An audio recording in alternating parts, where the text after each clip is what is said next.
Hi guys, and welcome to Built by Ben. In today's episode we're going to be having a look at a huge erection. The erection of this lovely pergola. That's right, it's part 2 of the Dream Decking series, and in this episode we're putting up the metal louvered pergola and getting it in position. Before we do so, I'd like to have a quick chat about my sponsor for this video, which is ITS. It said last week of the 4 weeks of Black Friday sale, so if you haven't yet, get yourselves over to its.co.uk and grab yourself a bargain before time's up. I'll put a link in the description for you to make things easy, and a pop up here to get you to the sale. But watch my video first. They've got some great sales on at the moment with all the top brands, so now's a perfect time to top up your toolkit or to get your old man that Christmas present. As always, if you want to support the channel, then drop a like, chuck a comment in the comment section and tell your mates about it. Enjoy the video, have a nice day. Okay, so in today's episode we've got me, Built by Ben. Of course I'm in it, I'm in all the videos. And then to get this pergola up, it was quite heavy. I knew it was going to be tricky, so I got Cameron, aka Bowser.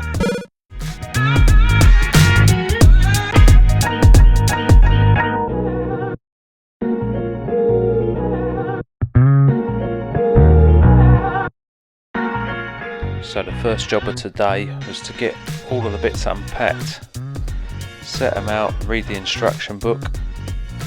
It wasn't too tricky, this install, but definitely worth a read of the instruction book. First thing to do was to set up this sort of goalpost formation for both ends of the pergola. The gutters were slid out at the beginning, that's what them small metal pieces that you just saw being pulled out are. So you pull them metal bits out and then you just clamp together all of these pieces to make these goal posts. I'm sort of skipping through quite a bit because it actually took us a good sort of 4 to 5 hours to get this up, and I know that you guys don't want to watch all of that, so we just went through a bit of a quick version today. You can see us now getting the first goal post up in the air, ready to be lifted over into position.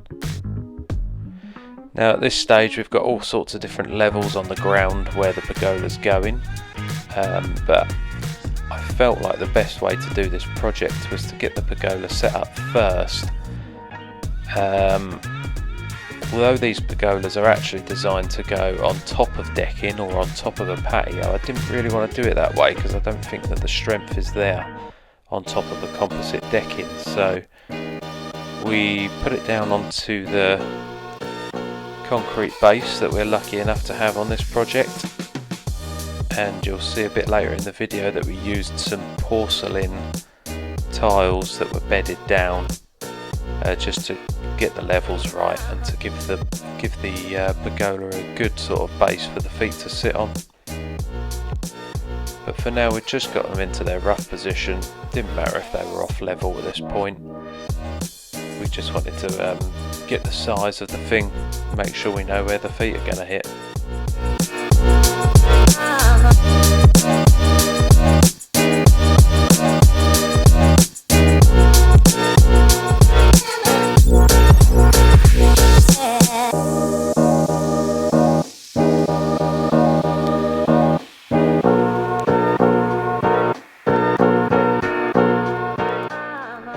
Now I'll say at this point, you 100% need 2 people to set these up, and I'd even go as far to say as you need 3 people really. There was a few times in this setup that we definitely needed 3 people.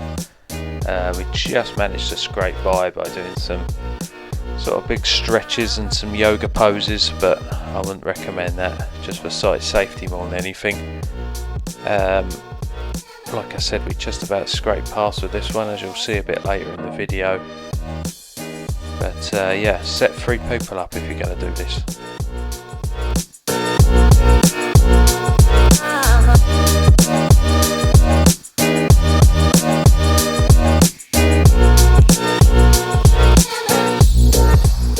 So we've got the goalposts in their rough position now. The next thing to do is get this cross member in, goes across the two and joins the two together. again, this is one of them times that we probably could have done with 3 people. We just managed to carefully feed that cross member into the upright and then wiggle the other one in. But like I said, 3 people definitely. You could have had someone up the steps at both ends and one person just holding the goalpost still.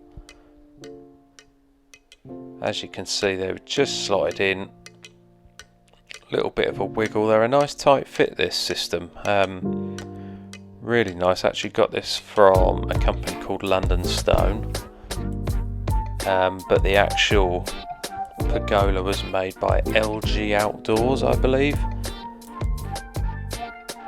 And yeah, I would recommend it. It's a great pergola, all went together nice and simple, everything fitted millimetre perfect.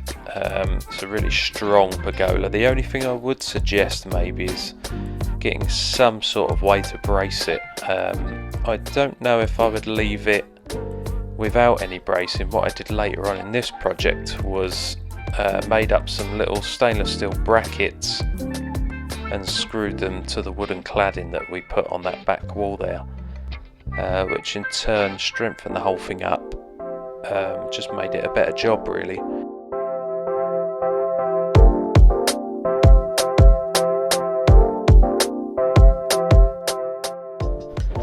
So you might notice at this point as well that we had the brickies in just before we did this to add some courses to the top of that wall.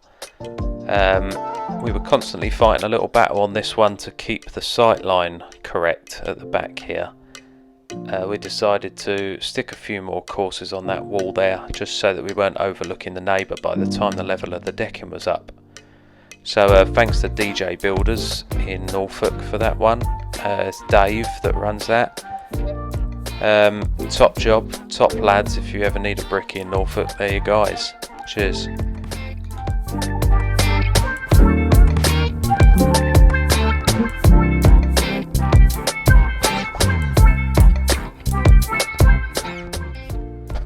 As I said before, it's a little bit tricky getting them cross members in, but once we wiggle them into place you could actually just walk away from that and it would keep itself up because it was such a tight fit. And now you can see us, we're just packing them feet up a little bit, just to get the levels a bit better. And then we could slowly sort of get a rough idea of what heights everything's got to sit at. Like I said earlier in the video, we didn't want to set this on top of the composite decking, so we're actually going to cut the decking around the feet. So until we did this stage we weren't really sure how high we had to bring that decking to cover the feet. You just see us here, we decided to move the whole thing backwards a bit so that that back right leg that you can see come in line with the line in the brickwork, which will make sense later on in the project, because we decided to leave that brickwork on the right hand side bare and paint it black because it was actually quite a nice brick there.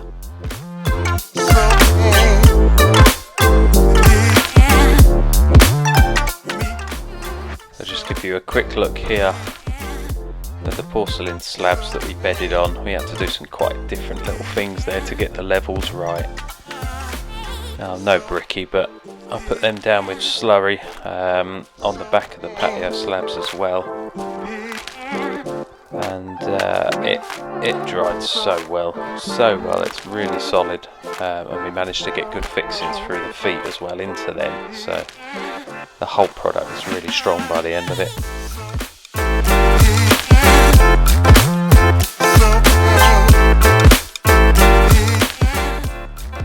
So these bits here are the blinds that you can pull down. It's like a netted blind on the side of these pergolas. This bit was quite tricky because there's quite flimsy legs that go on these, as you can see. Not the easiest things to push in because they had some tiny little clips and brushes in there that kept on falling. as you were trying to get them in, they kept on falling down, so you had to sort of squeeze your finger in there, push it down at the same time. A little bit tricky, but once they were together and once they were in place, really good system. But if the guys over at LG Outdoors are looking at this video at all, just maybe try and improve on that a little bit. Had some sore fingers after we did that on all 4 of them, but as you'll see in a sec, really good system once it's in, so I can't fault that at all.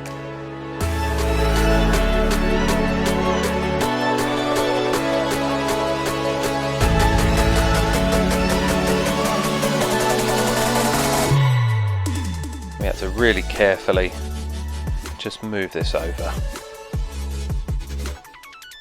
It's quite top heavy obviously, so once you have got it up the other way, it's quite difficult to keep all that weight up in the air when all you've got is them 2 little bits. You can see us struggling a little bit there, especially Cameron, bless him, hasn't got the height of me, and I've put him on the low side as well just to make things difficult, but we managed it anyway.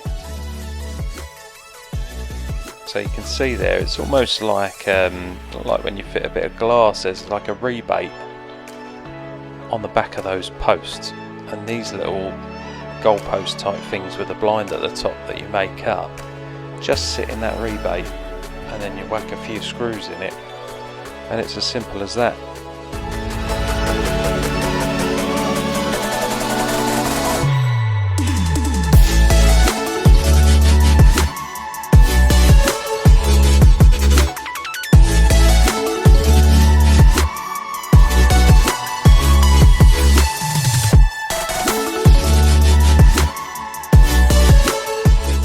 Now I left this bit in the video because I think it's quite important at this stage.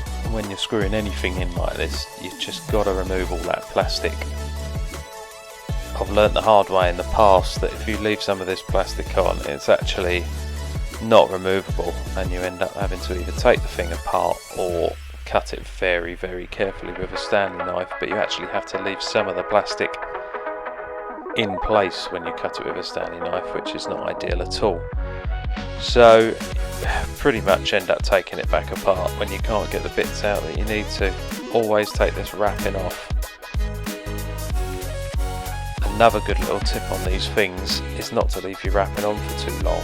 I have had it in the past where you get wrapping like this that's on a nice finished surface, you leave it for maybe a week or 2 whilst you do the project. By the time you come to peel it off, the sun's just baked it on and you can't actually get the adhesive off of the finished surface. So always just beware, you want it in for installation. You want to leave as much as it on as you can for installation and just take the crucial bits off. But then as soon as you've finished that installation and you know that there's not going to be any sort of damage that's going to occur to it, you need to get it straight off. That way you stand the best chance of not sitting around trying to clean it at the end.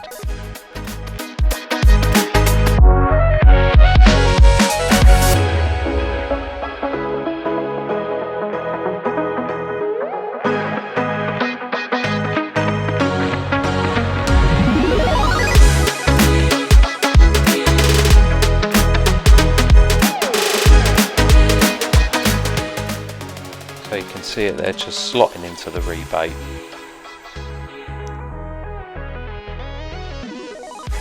Like I said, it's a nice tight fit, you almost need to wiggle that top bit in a little bit.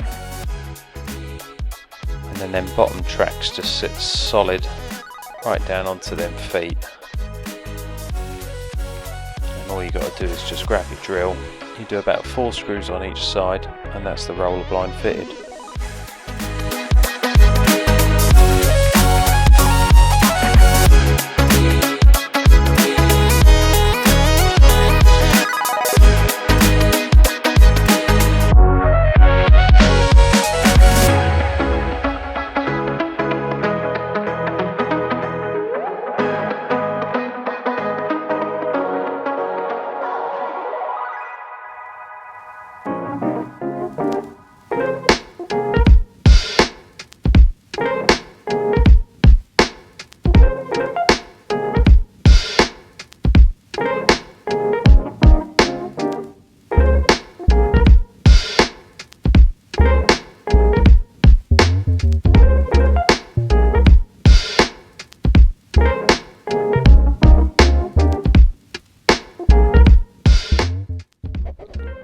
So I've just skipped to us getting the last roller blind in now, and you can see that back one's down halfway. So that's what you sort of end up with. It's almost like a windbreak. Provides a bit of shade as well. Absolutely brilliant actually, because we did have wind sort of whipping over that wall, and that's why we ended up putting that one half down, because it just cancelled it out completely. It's a really good little system. Very, very fond of it. And when you've got all four in, you can actually just encase yourself in there, shut the louvers at the top, and you're almost completely weatherproof.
So you can see me just up the top there with a mastic gun.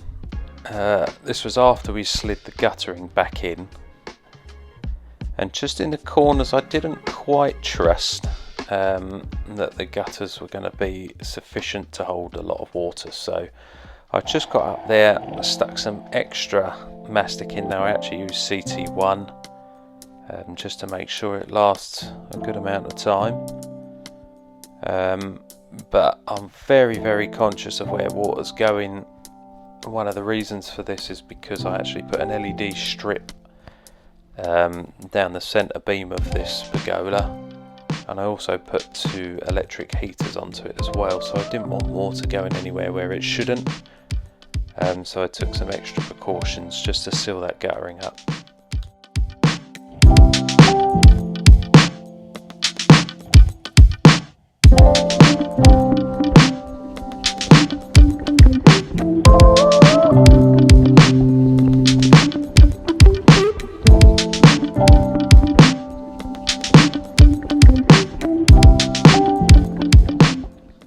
So if you're liking this video, guys, please don't forget to leave a comment.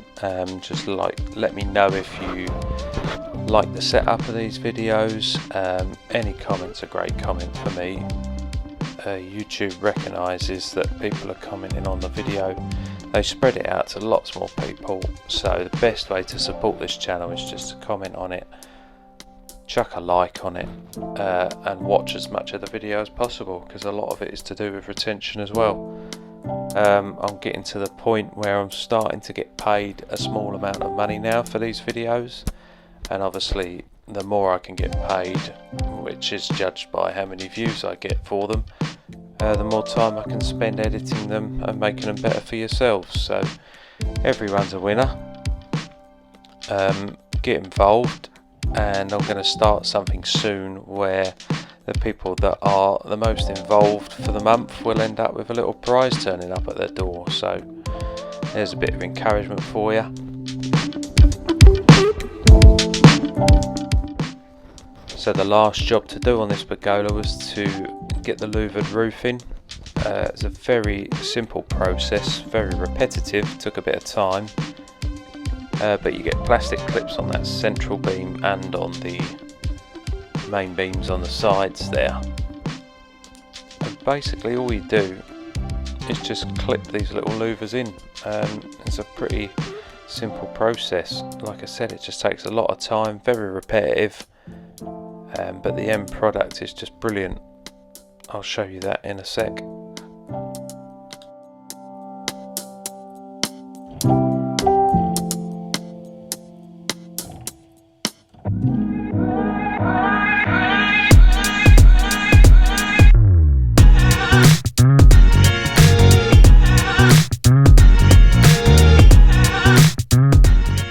There's the finished louvered roof there. Getting a nice bird's eye view on it so that you can see exactly what it involves. And that brings us to the end of this video. I hope you enjoyed this episode. Next week we'll be sorting out that back wall, ready to take some larch. But yeah, that's the louvered roof, all sides down. Hope you've enjoyed it, guys. See you next week.